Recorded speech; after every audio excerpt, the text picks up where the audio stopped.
I believe the biggest barrier is the deeply ingrained, often unconscious assumption that work is something you just endure or something you do out of necessity to make a living. When this mindset takes root, people tend to close off their own potential and accept a sense of obligation as the norm. My guest today on the Ikigai podcast is Kensuke Yamamoto, a senior consultant at Vanto Group, a boutique global consulting firm serving corporations, organizations, and institutions in a variety of industry and fields. Kensuke specializes in creating new relationships with prospective clients in Japan to support them in implementing high-performance initiatives and enabling them to achieve unprecedented business results within their organizations. Prior to joining Vanto Group, Kensuke held sales roles in active pharmaceutical ingredients and has extensive experience in the pharmaceutical industry. Kensuke holds a bachelor's degree in economics from the University of California, Davis. And Kensuke is a 3-time Ironman triathlete finisher and winner of the Ironman Bitan in his age group in 2012. So that's very impressive. Welcome to the podcast, Kensuke. Hello. Thank you very much for this invitation, Nick. My pleasure. It was good to meet you. So let's share that story. We met through our mutual friend Ken Mogi at a dinner at the University of Tokyo I think it was in May. Ken is a fun, playful thought leader. He's also a celebrity, neuroscientist, and you connected with Ken through Ikigai. So do you want to share how that came about? Yes.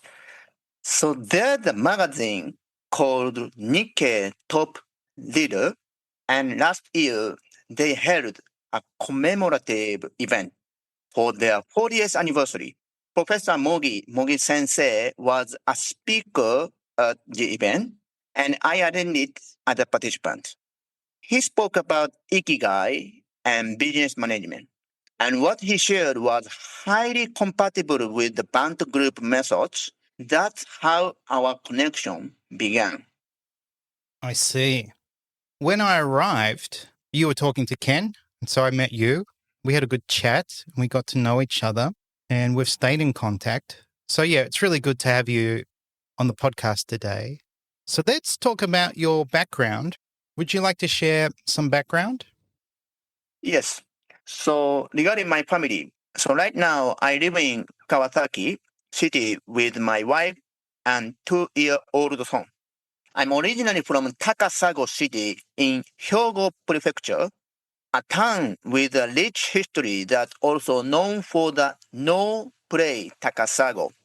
I spent 18 years there before moving to Osaka at age 18 to study chemistry at Kansai University. So in the fall of my first year, a friend recommended that I read Ryotaro Shiba, very famous writer Shiba Ryotaro no Ryoma ga Yuku. That's the title. That book had a profound impact on me. I strongly felt that I wanted to break through the stagnation of the times, just like Ryoma did. At the time, Japan was in the aftermath of the bubble economy collapse, and although globalization was being widely discussed, there was a sense of inertia and lack of progress. Amid the atmosphere, dared to broaden my perspective by going abroad, began to grow, and I made the decision to study overseas. I see. Ryoma ga Yuku translates to Ryoma goes his way. Is that correct? I'm not sure, but there's the English version, I believe.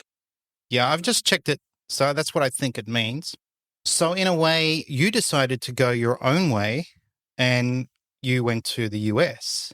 So how did living in the US influence your life? Yes. What I'm most proud of is that for nearly 5 years, I fully committed myself to both academics and triathlon while living abroad. I studied from a place where I could barely speak the language, constantly faced the reality of my own limitations, and still never gave up. I stayed true to pursuing both intellectual and physical excellence until the very end. By the way, in Japanese culture, we have a concept called bunbu ryodo, which literally means the dual path of pen and sword. It comes from the way of the samurai, not only mastering academics, but also maintaining strengths in martial arts. And in my interpretation, that includes modern sports as well. That way of life, striving in both mind and body, is how I choose to live. I love it. I love Bushido philosophy. So Ryodo means both paths. Yeah, ryodo means both pathway. Bun means literature and Bu means martial arts. Yes. So that's very inspiring. Kensuke, you went to a different country, you couldn't speak the language, and you excelled academically and also did these triathlons, which are very challenging. Do you still exercise today? Yes, not much, but yes. I do swimming few times in a month, and also for a week I do convict conditioning. Convict conditioning. I think you told me. So is that what they do in the prison system? Yes, something like it. So in the prison there's no, weighting machine or everything equipment. That's why they use their weight to do push up, pull up, leg raises, and etc. Largely body weight activities, body weight exercises. Yes. But you're not a convict, are you? Convict. Okay. So, well, let's talk about the business landscape in Japan. That's where you are. You're in business. And I think when people think about business in Japan or business brands, they think of brands such as Sony, Toyota, Yamaha, and Nintendo. All these brands come to mind. But I recently discovered that most businesses in Japan are small to medium enterprises. Would you like to touch on that? Yes. So, as you said, yes. In fact, small and medium-sized enterprises, SMEs, make up 99.7% of all companies in Japan. This is referent to the 2024 white paper by the Small and Medium Enterprise Agency. So this is official data. So from manufacturing to service industries, they play a vital role in supporting regional economies. That's why SMEs are absolutely essential when discussing the landscape of Japanese business. That's amazing. 99.7%. So that's like almost all. Yes. And I recently watched a documentary about this and discovered that Japan's small and medium sized enterprises, so SMEs, face a multitude of challenges, including an aging workforce, high operation costs, difficulty accessing financing, a lack of digitalization, all which threaten their sustainability and growth. So, would you like to touch on this? Yes, exactly. As you said, Japan's small and medium-sized enterprises, SMEs, are currently facing numerous challenges. Among them, labor shortages and aging population are particularly serious. Looking at the labor shortage from a broader perspective, a recent report shows that only 680,000 babies were born in 2024, which is last year. 30 years ago, that number was 1 million. So this gives us a clear picture of how declining birth rates will impact the future workforce. Yeah, this is interesting. I think everyone knows Japan has this aging population, declining birth rate. Then there's also obviously this small to medium enterprises where there's no ascension or no one's inheriting these businesses because a lot of children take on different jobs. So it's quite a significant problem. I think there's something about, is it called the seller's job market?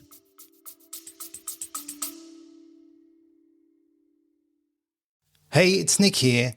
Do you want to become an Ikigai coach?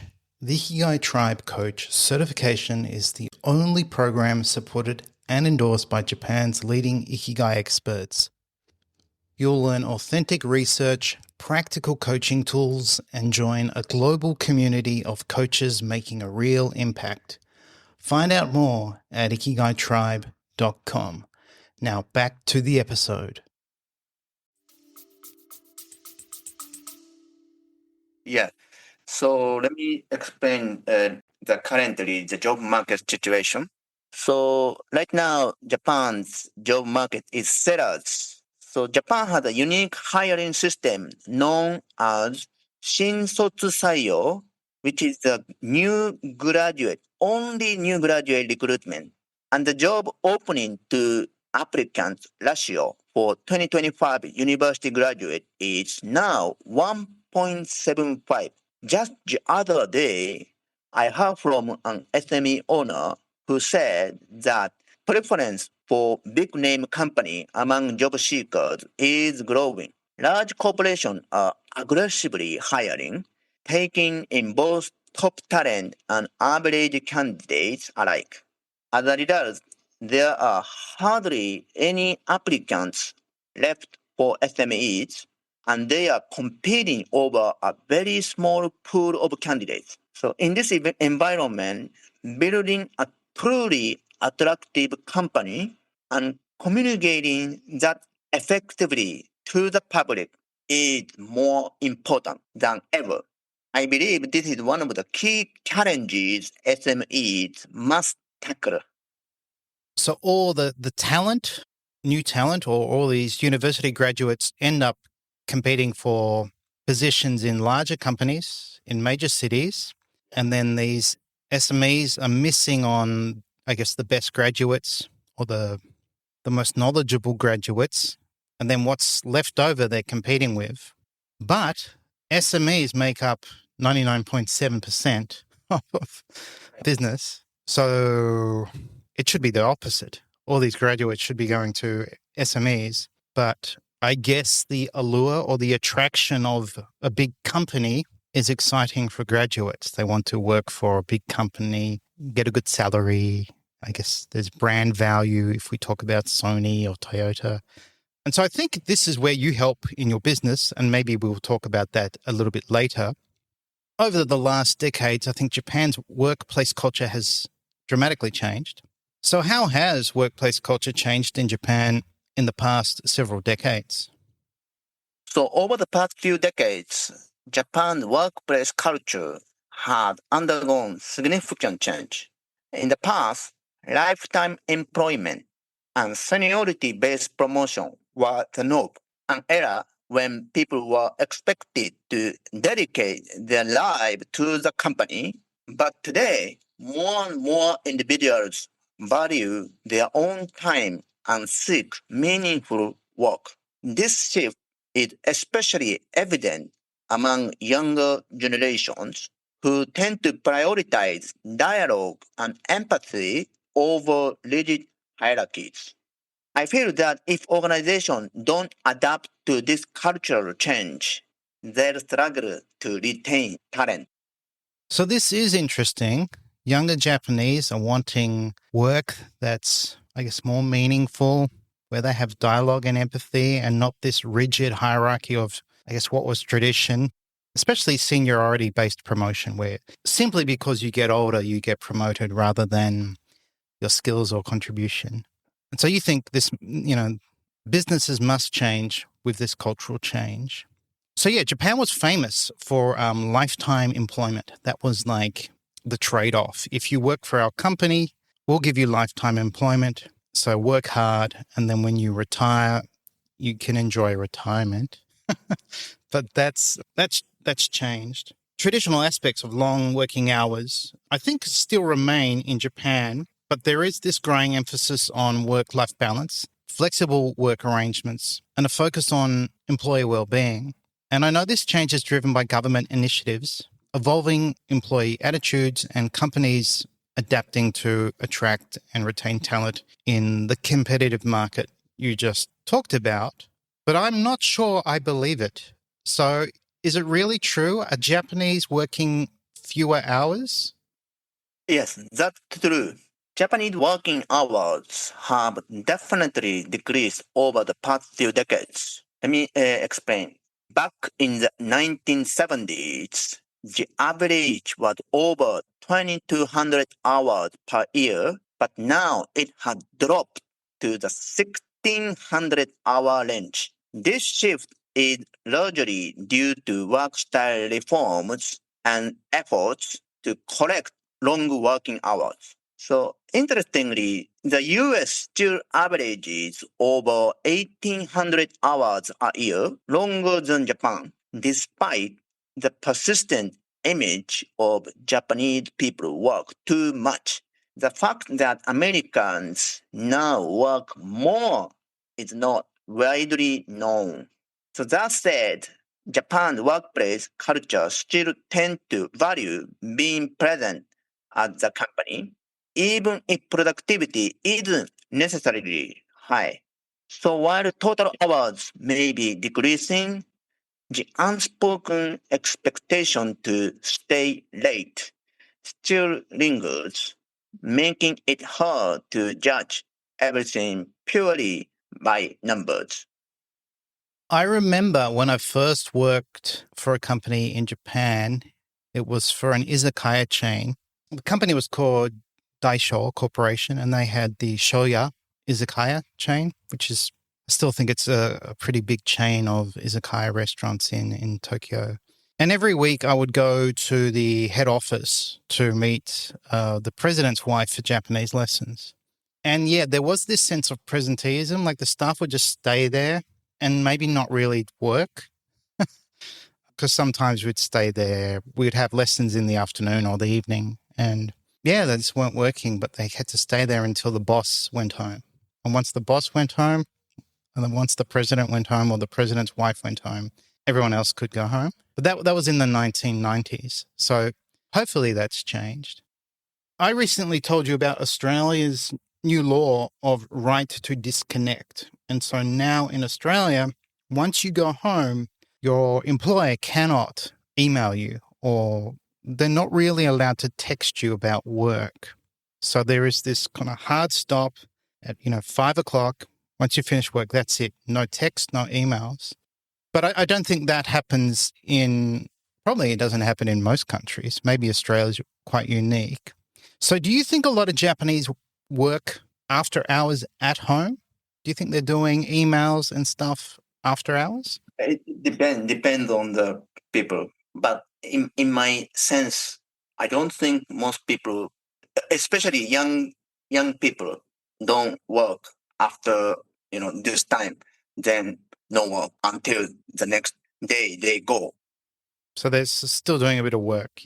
Yeah. Before this interview, I looked into your LinkedIn page, and you wrote the following on LinkedIn.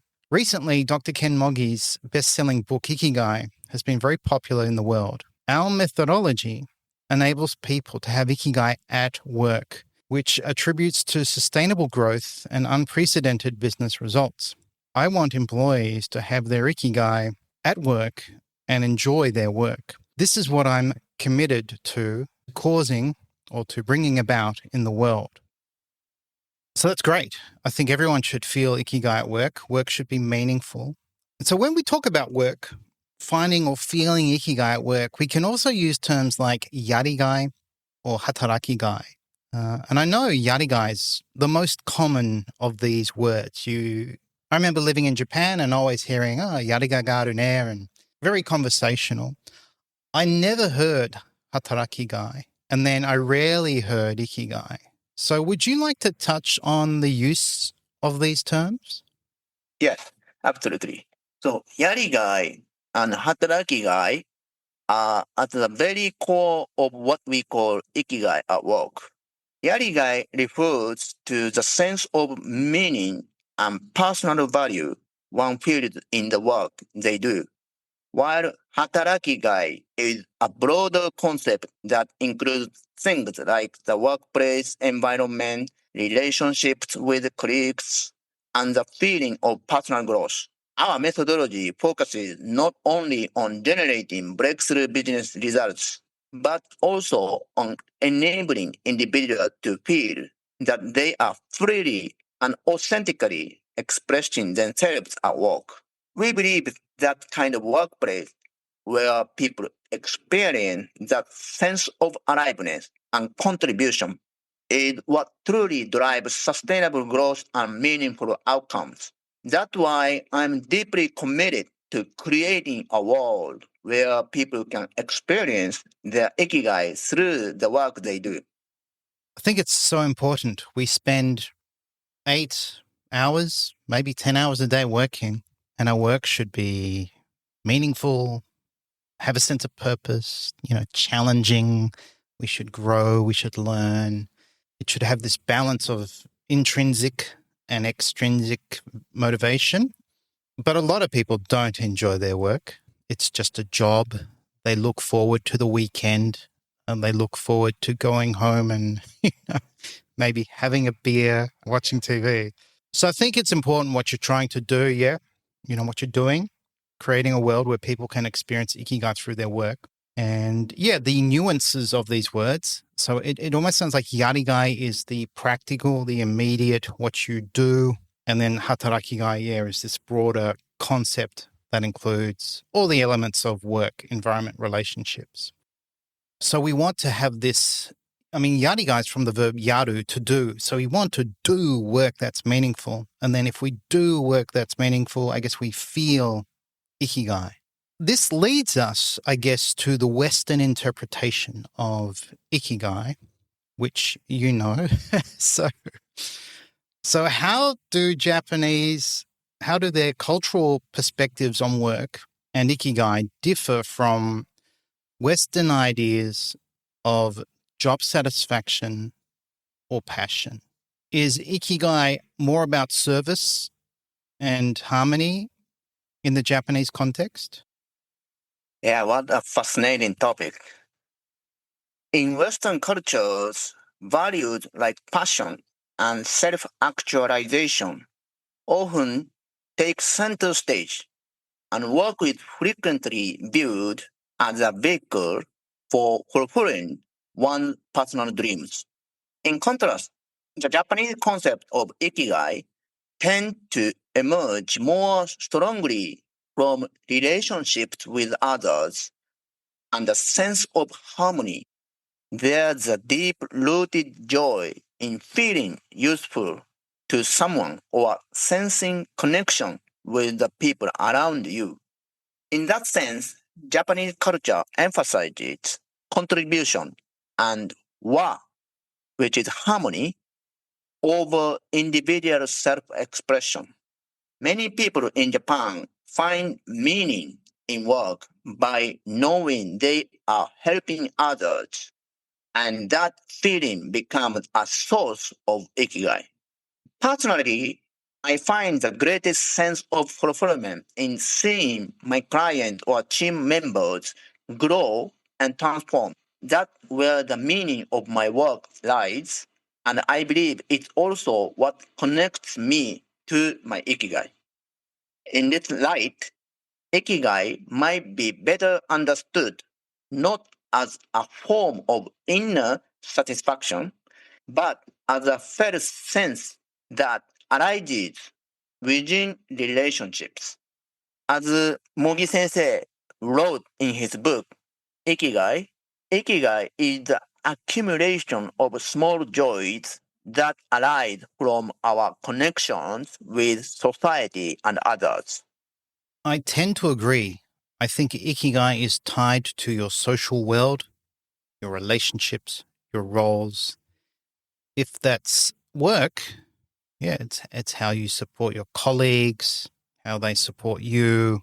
And I guess that involves harmony, teamwork, working together to achieve business goals.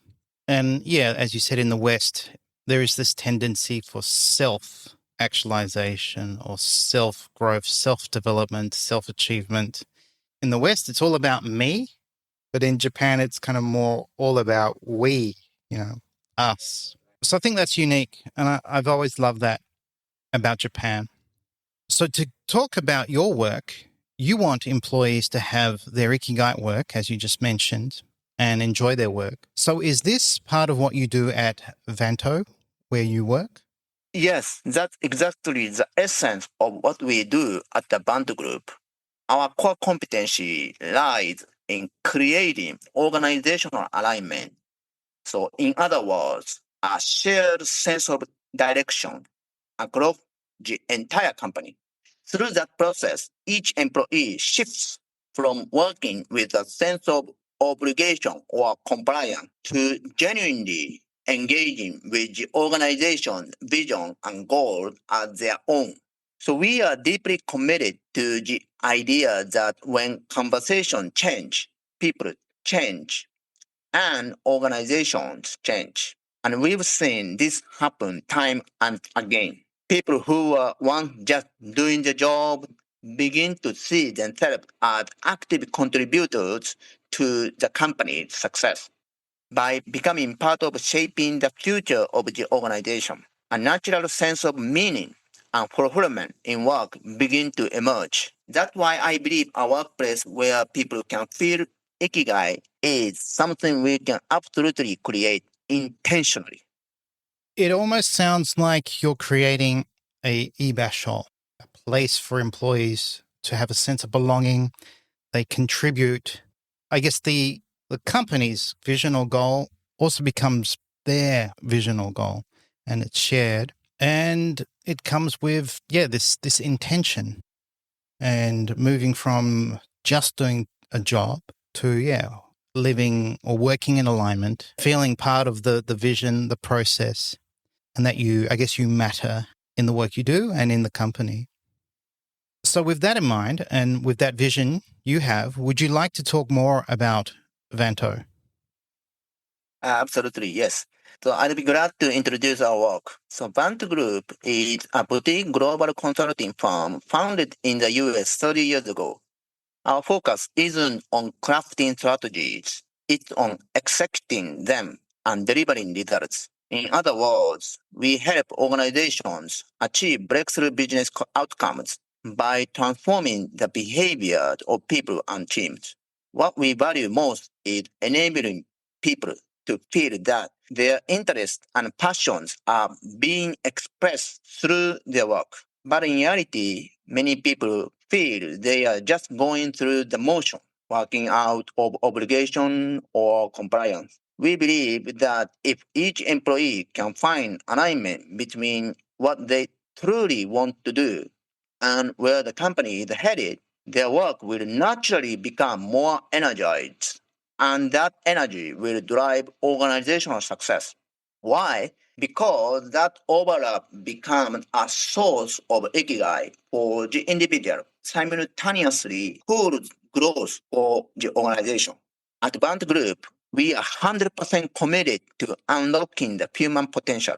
We support companies in building workplaces where people can be themselves, work vibrantly, and truly experience ikigai in what they do. How long have you been working for Vanto Group? So 7 years passed. So right now, yeah, beginning of 8 year. I think the founders in business, is the founder Steve Zaffron, is he well known?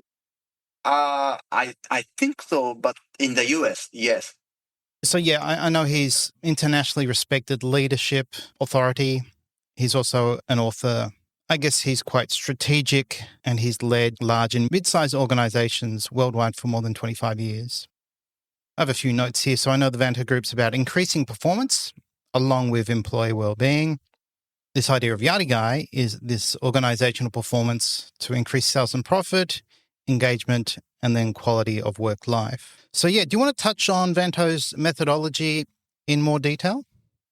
Yes. So our methodology is outlined in detail in the book, The Three Laws of Performance. So to put it simply, it's an approach that dives into the core question, why do people take action? So we've seen countless situations where people have the knowledge and motivation, but still don't take action. That led us to focus on one key factor, how a situation occurs to a person. I give you example. Right now, take the current exchange rate of 145 or maybe 147, 8 yen to the dollar. So for Japanese, it occurs as a crisis for one person, while it occurs as an opportunity for another. This occurrence, how things show up to someone, is what ultimately shapes their behavior. So if the occurrence crisis transforms to opportunity for someone, his or her action naturally shifts. It's a simple yet deeply fundamental principle, and our work at Vanto Group apply this to organizational transformation and performance breakthrough. I see. So it's really about how we see or interpret or understand a situation. If we can shift perspective, we find opportunity. So, what are some common barriers that prevent people from finding or living their Ikigai at work, and how can these be overcome at an organizational level? I believe the biggest barrier is the deeply ingrained, often unconscious assumption that work is something you just endure or something you do out of necessity to make a living. When this mindset takes root, people tend to close off their own potential and accept a sense of obligation as the norm. On the organizational side, when companies focus too narrowly on short-term results, as long as the numbers are good, it's fine. They often leave no space for employees to find meaning or fulfillment in their work. So one helpful metaphor is the well-known Aesop fable about the three bricklayers. You probably heard it. Three men are laying bricks, and when asked what they are doing, the first say, "Oh, I'm laying bricks." The second say, "I'm building a wall for living." The third said, "I'm building a cathedral." That third bricklayer is the one who envisions a large future and is inspired by it. When people are connected to such a vision, they work with energy, clarity, and purpose. On the individual level, the key is whether someone can see and define that bigger future for themselves. At the organizational level, it's equally important for a company to engage in open dialogue about its purpose, why it exists, what contribution it's making to society, how employees can connect to that vision. That means clearly articulating a shared purpose in language and creating opportunities for employees to resonate with it, not just as a message from leadership, but as a conversation throughout the company. Yeah, it's a fascinating idea, the way we see things with the fable. I'm just laying bricks, or I'm building a wall for a living. That's my job. Or no, I'm building a cathedral, and it's purely vision. And then once you have the vision, you take the appropriate action. And so, this organizational level vision where everyone's involved, there's a shared purpose, it resonates with everyone. Would probably result in better results and better well-being and sense of purpose for everyone involved. So I think we're talking about not just vision, but we're also talking about workplace, like what's an ideal workplace. So if you could design the ideal workplace where Ikigai is present at every level, from leadership to frontline staff, what would that look like? If we were to design a workplace where Ikigai lives and breathes at every level, the most important foundation would be that everyone feels a deep sense of purpose in what they do. Leaders, for example, shouldn't just talk about numbers. They should speak to the future, to values, and serve as catalysts who draw out human potential. Middle managers should act as vital bridge, listening to the voices on the ground and connecting meaning to execution. And frontline staff should be able to see clearly how the individual roles contribute to the organization's broader vision. What ties all this together is dialogue and the felt sense that I'm making a difference to someone. When work becomes not just a duty, but a source of pride and joy, then the workplace naturally becomes a place where both people and results can grow sustainably. So are we touching on the concept of ibashol, what I mentioned earlier? Yes, of course. In fact, I believe a workplace where Ikigai is present is, at its core, a workplace where people have ibasho. Ibasho isn't just a physical seat or title. It's the psychological safety of feeling I belong here. When people feel their opinions are valued and their presence is accepted, that's when they are able to thrive. On the other hand, if they are only expected to deliver outcomes and come to feel like it wouldn't matter if I weren't here, there's no space for Ikigai to take root. So we need both the wheel turning, not only Ikigai, meaning, but also ibasho, safety. One without the other is incomplete. Yeah, I really believe ibashol. I mean, it's similar to ikigai. It's a common Japanese word, but I think from the 70s, it sort of became a psychological concept, source of academic study, research. And now it has this different meaning. I think it used to mean whereabouts, just, the whereabouts of someone, where is someone? But now it's this idea of a place to belong, a place of safety, a place of purpose. So I think it really fits well inside workplaces as a structure for well-being. And then Ikigai, as you mentioned, brings in the meaning, brings in purpose, brings in, I guess, a sense of significance. Another concept I think is used in business, something I learned from Globus, Japan's biggest business school, was kokorozashi. Is that something you talk about in business in Japan sometimes?